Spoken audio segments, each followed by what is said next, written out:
Бу көннәрдә башкалабызда атаклы галим, тарихчы, дин белгече Шиһабетдин Мәрҗани декадасы уза. Казанның Әл-Мәрҗани мәчетендә татар эшкуарлыгы традицияләре темасына түгәрәк өстәл узды. Тулырак Ләлә Зәйнуллин язмасында. Әл-Мәрҗани мәчете Екатерина II рөхсәте белән татар бистәсендә яшәүче бай сәүдәгәрләр һәм эшмәкәрләр сорауы буенча төзелгән. Шул чордан башлап Шиһабетдин хәзрәт мәктәбен узып, күп кенә дин әһелләре, сәүдәгәрләр үз тормышларын җәмгыятькә һәм халыкка хезмәт итүгә багышлый. Мәрҗани укучылары беренчеләрдән булып предприятиелар, мәктәп-мәдрәсәләр ача, газета чыгара.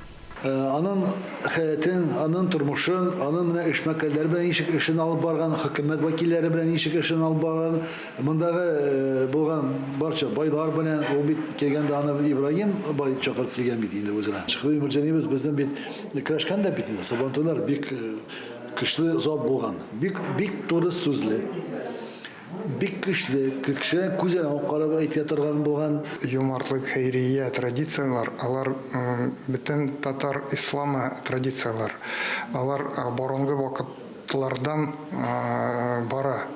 Борынгы Болгарда шул ук хәйрия эшчәнлеге алып бардылар.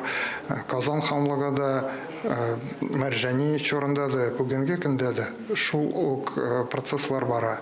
Һәрбер кеше хәзер барыбер сәдакәме, закәтме, ниндер башка ярдәм күрсәтергә тырыша. Айрат Гыймадетдиновның бу мәчеткә элек бабасы йөргән.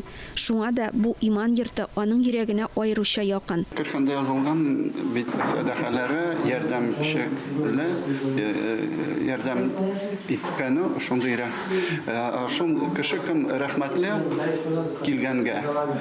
Рәхмәтле сүзләрдә генә түгел, эшләр буенча бүтән кешегә ярдәм итүче буенча аларга тагда күбрәк килә. Бүгенге чарада катнашкан эшмәкәрләр мөселман өммәте тормышына зур өлеш керткән, кемдер авыру сырхауларга булышкан, мәчет-мәдрәсә төзегән.